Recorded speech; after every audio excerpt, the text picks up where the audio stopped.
Welcome to our channel. ఇప్పటివరకు మనం TET ప్రిపరేషన్లో భాగంగా సైకాలజీకి సంబంధించినటువంటి అన్ని అంశాల టాపిక్స్పై ప్రాక్టీస్ బిట్లు చేయడం జరిగింది.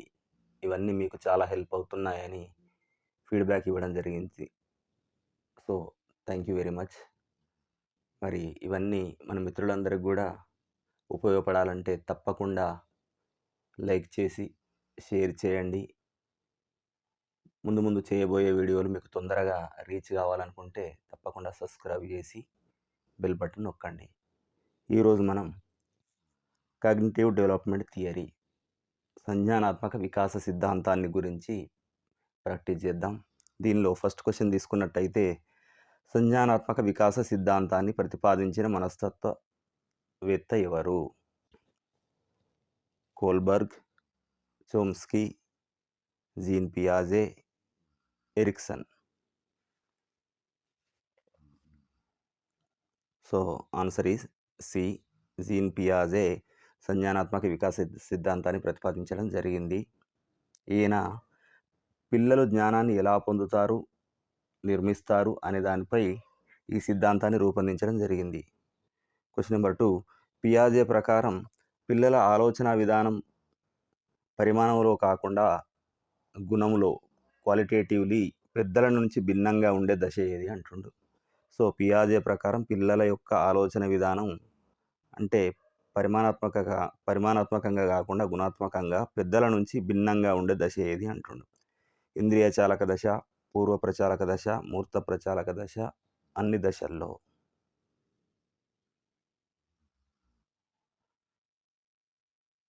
సో ఆన్సర్ ఈస్ డి, అన్ని దశల్లో ఉంటుంది. సో పిల్లలు ప్రతి దశలోనూ పెద్దల కంటే విభిన్నమైన మరియు తక్కువ సంక్లిష్టమైనటువంటి ఆలోచన విధానాన్ని కలిగి ఉంటారు. క్వశ్చన్ నెంబర్ 3, పియాజే ప్రకారం శిశువులో వస్తు స్థిరత్వం, ఆబ్జెక్ట్ పర్మనెన్స్ అనేది ఏ దశలో అభివృద్ధి చెందుతుంది? వస్తువు స్థిరత్వం అంటే వస్తువు యొక్క పర్మనెన్స్ అనేది, ఆబ్జెక్ట్ యొక్క పర్మనెన్స్ అనేది ఏ దశలో అభివృద్ధి చెందుతుంది? పూర్వ ప్రచాలక దశ, మూర్త ప్రచాలక దశ, ఇంద్రియ చాలక దశ, అమూర్త ప్రచాలక దశ.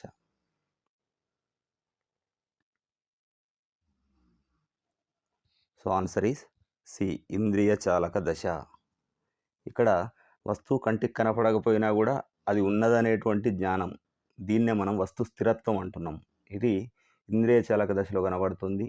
ఈ ఇంద్రియ చాలక దశ అనేది పుట్టినప్పటి నుంచి దాదాపు 2 సంవత్సరాల వరకు ఉంటుంది. ఈ దశ యొక్క చివరి దశ లోపల అభివృద్ధి చెందుతుంది. మొదట్లో ఈ వస్తు స్థిరత్వం అనేది ఉండకపోయినా చివరికి వచ్చేసరికి అభివృద్ధి చెందుతుంది. క్వశ్చన్ నెంబర్ 4, తర్కబద్ధంగా ఆలోచించడం, కన్జర్వేషన్, వికేంద్రీకరణ అనే లక్షణాలు ఏ దశలో కనిపిస్తాయి? తర్కబద్ధంగా ఆలోచించడము, కన్జర్వేషన్, వికేంద్రీకరణ అనే లక్షణాలు ఏ దశలో కనిపిస్తాయి? ఇంద్రియ చాలక దశ, పూర్వ ప్రచాలక దశ, మూర్త ప్రచాలక దశ, అమూర్త ప్రచాలక దశ. ఆన్సర్ కామెంట్ చేయండి.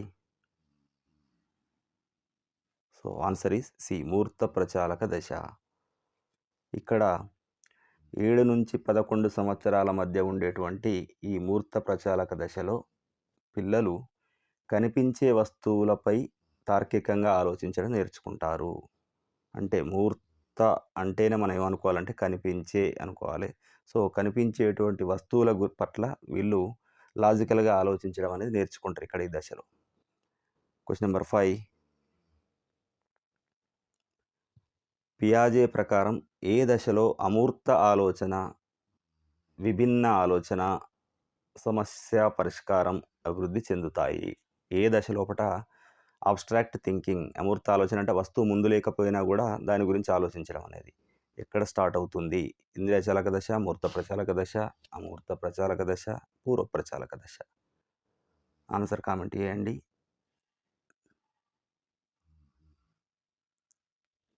సో ఆన్సర్ ఈజ్ సి, అమూర్త ప్రచాలక దశ. ఇక్కడ అమూర్త ఆలోచన అంటుండు అంటే వస్తువు మన కళ్ళ ముందు లేకపోయినా దాని గురించి ఆలోచించగలగడం అన్నట్టు. భావనలు అనేటివి అభివృద్ధి జరుగుతున్నాయి ఇక్కడ. సో 11 లేదా 12 సంవత్సరాల నుంచి ఆ పైన ఉండేటువంటి ఈ అమృత ప్రచాలక దశలో పిల్లలు కనిపించని విషయాల గురించి ఆలోచించడం అనేది జరుగుతుంది. Question number 6. పియాజే పేర్కొన్న సంజ్ఞానాత్మక వికాస క్రమంలోని 4 దశల్లో వరుస క్రమం ఏది? ఈ 4 దశలు పియాజే సిద్ధాంతం లోపట 4 దశలున్నాయని మనకు తెలుసు. వీటి వరుస క్రమం ఏది? ఏ. పూర్వ ప్రచాలక, ఇంద్రియ ప్రచాలక, మూర్త ప్రచాలక, అమూర్త ప్రచాలక. బి. జ్ఞానేంద్రియ చలన ఆర్ ఇంద్రియ చాలక అంటారు దీన్నే. జ్ఞానేంద్రియ చలన దశ అన్న కూడా ఇంద్రియ చాలక దశ అన్న ఒకటే. పూర్వ ప్రచాలక, మూర్త, అమూర్త. సి. మూర్త, పూర్వ ప్రచాలక, మళ్ళీ దీనిలో ఇంద్రియ చాలక, అమూర్త ప్రచాలక.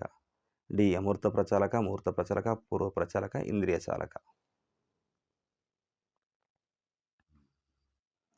సో ఇక్కడ ఆన్సర్ ఈస్ బి. ఇది జ్ఞానేంద్రియ చలన దశ లేదా దీన్ని ఇంద్రియ చాలక దశ అంటారు. ఆ తర్వాత పూర్వ ప్రచాలక, మూర్త ప్రచాలక, అమూర్త ప్రచాలక. So B is the right answer. ఇక్కడ ఇంద్రియ చాలక దశ పుట్టినప్పటి నుంచి దాదాపు 2 సంవత్సరాల వరకు, పూర్వ ప్రచాలక దశ 2 నుంచి 7 సంవత్సరాల వరకు, మూర్త ప్రచాలక దశ 7 నుంచి 11 సంవత్సరాలు వరకు, అమూర్త ప్రచాలక దశ 11 సంవత్సరాల తర్వాత నుంచి కొద్ది సంవత్సరాల వరకు ఉంటుంది. So question number 7. అనుగుణ్యత అకామిడేషన్ అనగానేమి? అనుగుణ్యత అకామిడేషన్ అనగానేమి? ప్రస్తుత స్కీమాటా ఉపయోగించి కొత్త సమాచారాన్ని అర్థం చేసుకోవడం. ఏ. బి. కొత్త సమాచారానికి అనుగుణంగా ప్రస్తుత స్కీమాటాను సవరించడం లేదా కొత్త స్కీమాటాను సృష్టించడం. సి. ప్రస్తుత స్కీమాటాకు మరియు కొత్త సమాచారానికి మధ్య సమతుల్యత సాధించడం. డి. అనుభవం ద్వారా జ్ఞానాన్ని పొందడం. ఇక్కడ స్కీమాటా లేదా స్కీమా అంటాము దీన్ని. అంటే పాత జ్ఞాన నిర్మాణాలు అన్నట్టు. అంటే ఇదివరకే మనకు తెలిసినటువంటి జ్ఞానానికి సంబంధించినటువంటి నిర్మాణాలు మనలో ఉంటవి. వాటిని స్కీమాటాలు అంటారు. ఇక్కడ అనుగుణ్యత అంటే ఏమంటే కొత్త అనుభవానికి అనుగుణంగా ఈ పాత జ్ఞాన నిర్మాణాలను మార్చుకోవడం. అంటే స్కీమాలను మార్చుకోవడం. మనకున్నటువంటి పాత జ్ఞాన నిర్మాణాలని కొత్త అనుభవానికి అనుగుణంగా మార్చుకోవడం అనేది ఇక్కడ right answer. So B is the right answer. So question number 8. పియాజే ప్రకారం ఏ దశలో పిల్లలు స్వీయ కేంద్రీకృత ఆలోచన సెల్ఫ్ సెంటర్డ్నెస్ మరియు జీవాత్మకవాదం అంటే ఎనిమిజం ప్రదర్శిస్తారు? అంటే ఏ దశ లోపల స్వీయ కేంద్రీకృత ఆలోచన మరియు జీవాత్మకవాదం అనేటి ప్రదర్శిస్తారు పిల్లలు? ఏ. ఇంద్రియ చాలక దశ, పూర్వ ప్రచాలక దశ, మూర్త ప్రచాలక దశ, అమూర్త ప్రచాలక దశ. ఆన్సర్ కామెంట్ చేయండి. B is the right answer. పూర్వ ప్రచాలక దశలో స్వీయ కేంద్రీకృత ఆలోచన జీవాత్మకవాదం ప్రదర్శిస్తారు. ఇది 2 నుంచి 7 సంవత్సరాల మధ్య ఉండేటువంటి దశ. ఈ దశలో కూడా పిల్లలు తమ కోణం నుండి మాత్రమే ఆలోచిస్తారు. దాన్నే మనం ఏమంటున్నాం అంటే స్వీయ కేంద్రీకృతము లేదా ఆత్మ కేంద్రీకృతం ఆలోచన అంటున్నాం.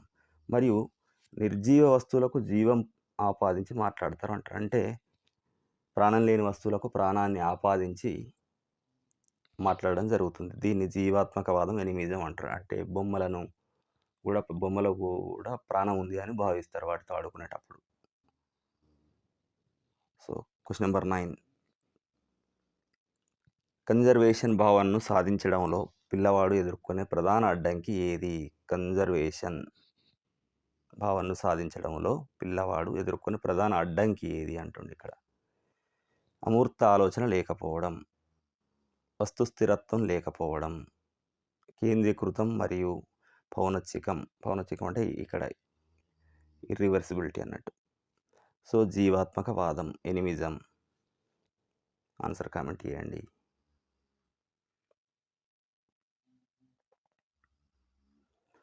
సో ఇక్కడ ముందుగా కన్జర్వేషన్ అంటే ఏందో తెలుసుకుందాం. కన్జర్వేషన్ అంటే ఒక వస్తువు యొక్క ఆకారం మారిన, దాని పరిమాణం కానీ, ద్రవ్యరాశి కానీ, లేదా సంఖ్య గాని మారదని గ్రహించడము.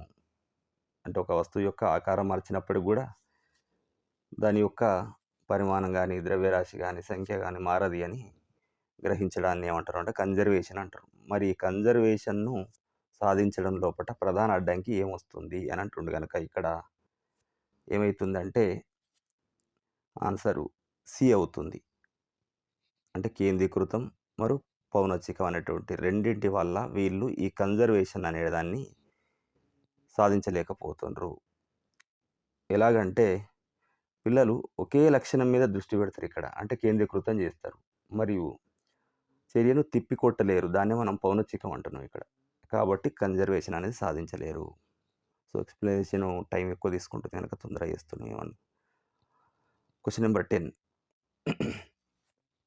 కొత్త సమాచారాన్ని ఇప్పటికే ఉన్న జ్ఞాన నిర్మాణాల్ని మనం స్కీమాటా అంటున్నాం గనక ఇప్పటికే మన లోపట ఉన్నటువంటి దాన్ని కొత్త సమాచారాన్ని ఇప్పటికే ఉన్న జ్ఞాన నిర్మాణాల్లో స్కీమాలో చేర్చుకోవడాన్ని ఏమంటారు?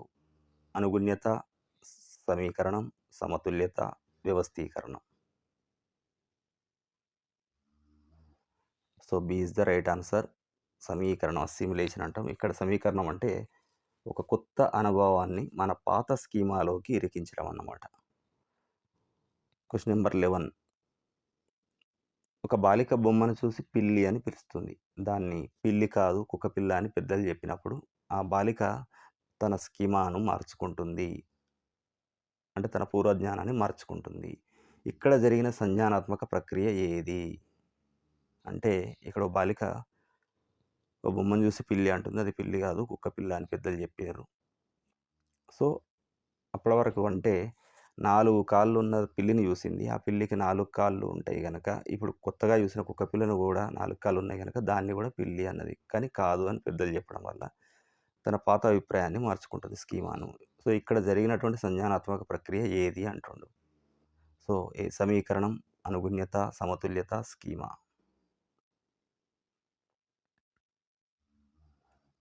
So, B is the right answer. అనుగుణ్యత, అకామిడేషన్ జరుగుతుంది. ఎందుకు అంటే ఇప్పటికే ఉన్నటువంటి పిల్లి స్కీమాను మార్చి కుక్కపిల్ల అనేటువంటి కొత్త స్కీమాను ఏర్పరచుకోవడం లేదా దానికి సర్దుబాటు చేసుకోవడం, సవరించడం జరిగింది కాబట్టి ఇది అనుగుణ్యత. Question number 12. పిల్లవాడు తన ఇంద్రియాలు, కదలికల ద్వారా ప్రపంచాన్ని అర్థం చేసుకునేటువంటి పియాజే మొదటి దశ ఏది అంటుండు ఇక్కడ. పియాజే దశ అనకుండా ఇక మొదటి దశ అని చెప్పడం జరిగింది ఆల్రెడీ. సో, పూర్వ ప్రచాలక దశ, ఇంద్రియచాలక దశ, మూర్త ప్రచాలక దశ, అమూర్త ప్రచాలక దశ.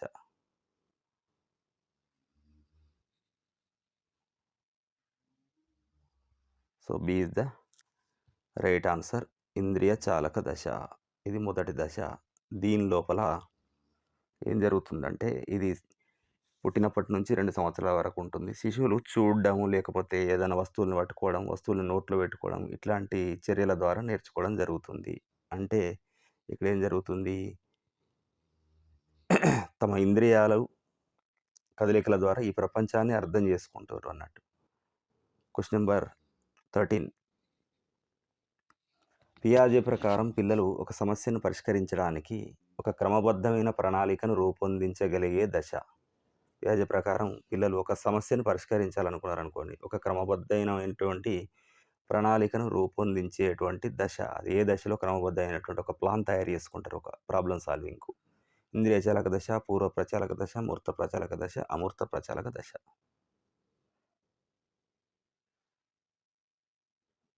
So, D is the right answer. అమూర్త ప్రచాలక దశ ఇది అత్యున్నత దశ. ఇక్కడ ఇది 11 సంవత్సరాల నుంచి దాదాపు 15 లేదా 16 సంవత్సరాల వరకు ఉంటది. ఇక్కడ ఊహించి పరికల్పనలు చేసి వాటిని పరీక్షించే సామర్థ్యం కూడా పిల్లలకొస్తుంది.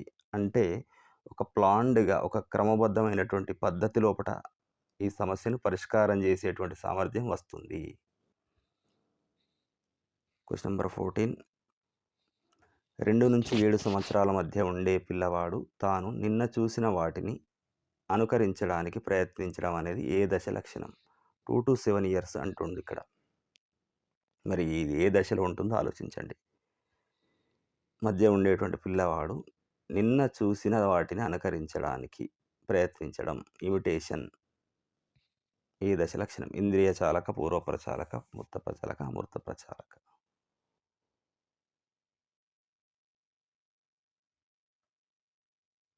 So answer is B. Answer is B. పూర్వ ప్రచాలక దశలో ఇది జరుగుతుంది అనుకరించడం అనేది. ఇక్కడ అనుకరణ, ఇమిటేషన్ మరియు వస్తువు యొక్క స్థిరత్వము, దీంతో పాటు ఒక సింబాలిక్ థాట్ అంటే ఒక ప్రతీకాత్మక ఆలోచన అనేవి ఈ దశ యొక్క లక్షణాలు. అంటే ఇక్కడ పూర్వ ప్రచాలక దశ యొక్క లక్షణాలని ప్రధానంగా తీసుకుంటే ఇమిటేషన్, వస్తు స్థిరత్వం, సింబాలిక్ థాట్ ప్రతీకాత్మక ఆలోచన. Question number 15. జ్ఞానాన్ని సేకరించి, వ్యవస్థీకరించి, అర్థం చేసుకునేటువంటి ప్రాథమిక నిర్మాణాలు లేదా మానసిక యూనిట్లు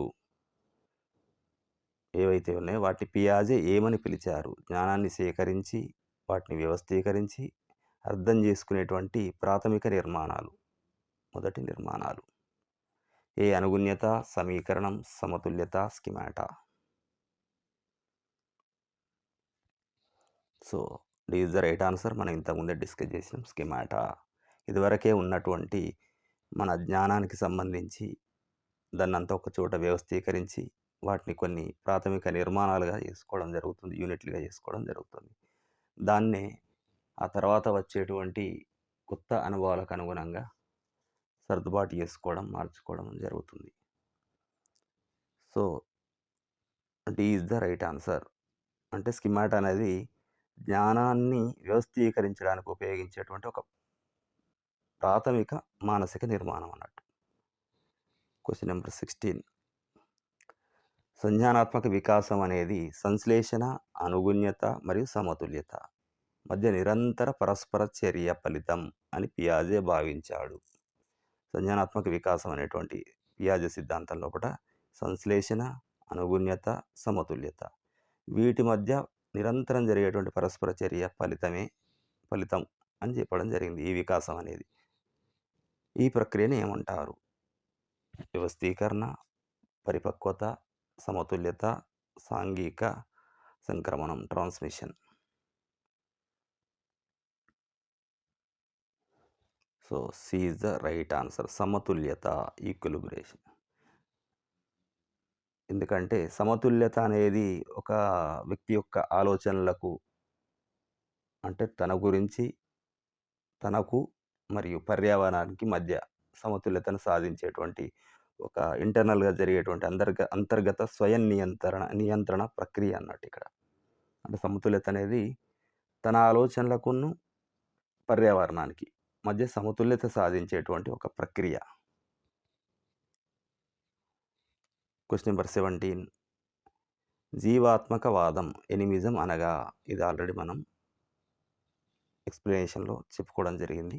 పిల్లవాడు ఇతరుల దృక్పథాన్ని అర్థం చేసుకోలేకపోవడం, నిర్జీవ వస్తువులకు ప్రాణం లేదా జీవం ఉందని ఆపాదించడం, వస్తువులు కంటికి కనపడపోయినా ఉన్నాయని గ్రహించడం, తార్కికంగా ఆలోచించడం. So answer is B. Answer is B. నిర్జీవ వస్తువులకు ప్రాణం లేదా జీవం ఉందని ఆపాదించడం. తను ఆడుకునేటువంటి బొమ్మలు, సూర్యుడు, చంద్రుడు, మేఘాలు ఇవన్నీ జీవం ఉన్నట్లు భావించడం జరుగుతుంది. అది ఏ దశలో జరుగుతుంది అంటే పూర్వ ప్రచాలక దశలో జరుగుతుంది. Question number 18.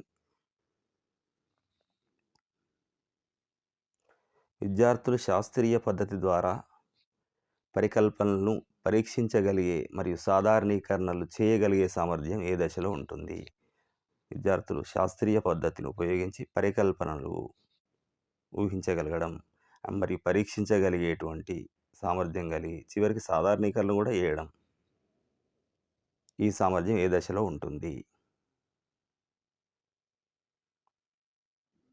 సో ఇది శాస్త్రీయ పద్ధతిలో పరికల్పనలు చేయడం, వాటిని పరీక్షించడం, చివరికి సాధారణీకరించడం అనేది అత్యున్నత సామర్థ్యంగా కనబడుతుంది కనుక మనకు ఏ దశలో అనుకోవచ్చు?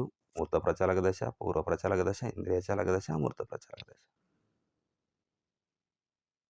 So D is right answer. అమూర్త ప్రచాలక దశ. శాస్త్రీయ పద్ధతిలో ఆలోచించడం అనేది అమూర్త ప్రచాలక దశ యొక్క ముఖ్య లక్షణం అసలు. Question number 19. ఒక పిల్లవాడు ఇతరుల దృక్పథాన్ని లేదా ఆలోచనలను పరిగణలోకి తీసుకోకుండా కేవలం తన కోణం నుంచే ఆలోచించడం ఏ దశ యొక్క ప్రధాన పరిమితి? వాళ్ళు ఇతరుల దృక్పథాన్ని, ఇతరుల ఆలోచనలు పరిగణలోకి తీసుకోరు. కేవలం వాళ్ళ యాంగిల్‌లో మాత్రమే ఆలోచిస్తారు. ఇది ఏ దశలో ఉన్నటువంటి ఒక పరిమితి? మూర్త ప్రచాలక దశ, అమూర్త ప్రచాలక దశ, పూర్వ ప్రచాలక దశ, ఇంద్రియ చాలక దశ.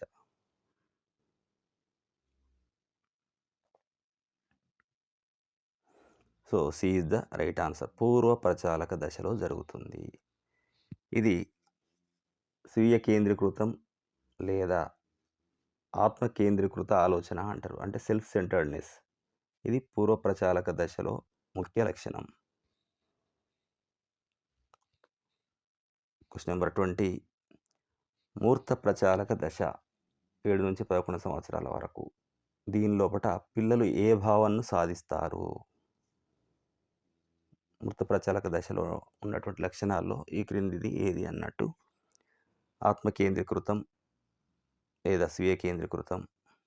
ఇక్కడ ఈగోసెంట్రిజం అనేది కాకుండా సెల్ఫ్ సెంటర్డ్‌నెస్ అనండి. జీవాత్మకవాదం, వస్తు స్థిరత్వం అండ్ కన్జర్వేషన్.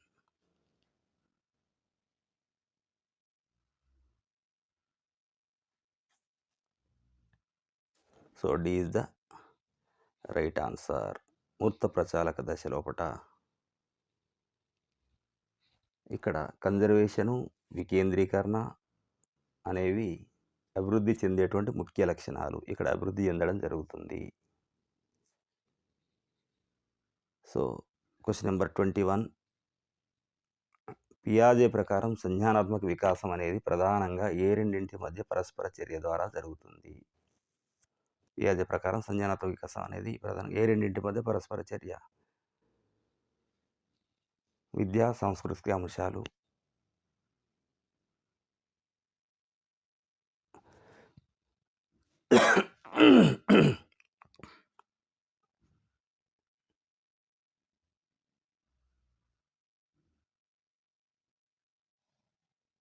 ఇక్కడ విద్య మరియు సాంస్కృతిక అంశాలు, పరిపక్వత లేదా పరిణతి మరియు అనుభవం, బోధన మరియు అనుకరణ, శిక్షణ మరియు సామాజిక సంపర్కం, సోషల్ ఇంటరాక్షన్.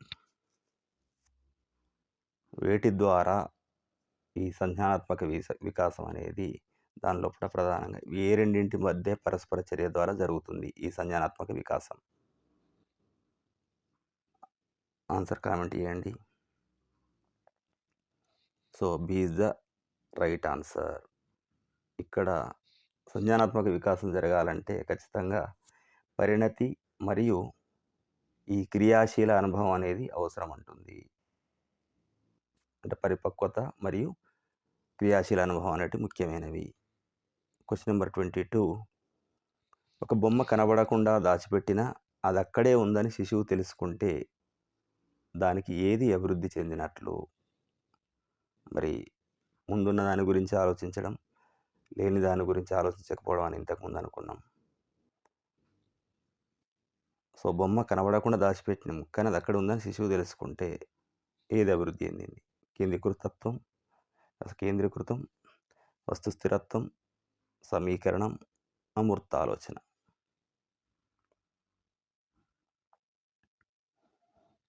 సో ఇక్కడ B is the right answer. ఈ వస్తు స్థిరత్వం, ఆబ్జెక్ట్ పర్మనెన్స్ అంటే కళ్ళ ముందు ఉన్న దాని గురించి ఆలోచించడం ఒకప్పుడు, ఇప్పుడు కళ్ళ ముందు లేని దాని గురించి కూడా ఒక భావన అనేది ఏర్పడ్డది.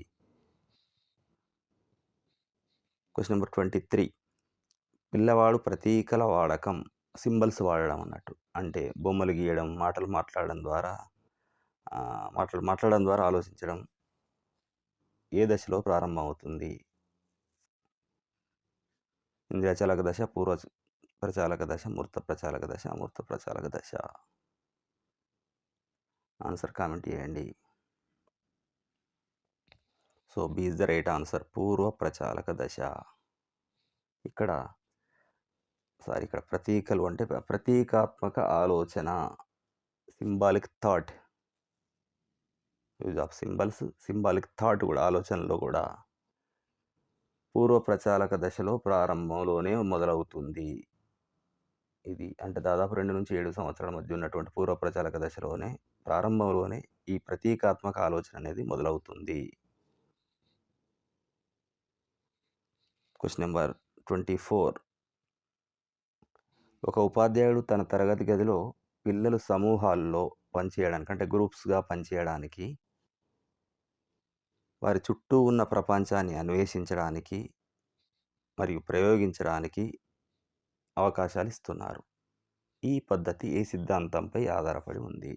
అంటే ఒక టీచరు తన క్లాస్ రూమ్ లోపల పిల్లలు గ్రూపుగా పనిచేస్తూ కొత్తగా అన్వేషించడానికి, ప్రయోగాలు చేయడానికి అవకాశం ఇస్తుండు. ఇది ఏ సిద్ధాంతం మీద ఆధారపడి చేయడం జరుగుతుంది ఆయన? స్కిన్నర్ యొక్క ప్రసార సిద్ధాంతం, కోల్బర్గ్ యొక్క నైతిక వికాస సిద్ధాంతం, పియాజే యొక్క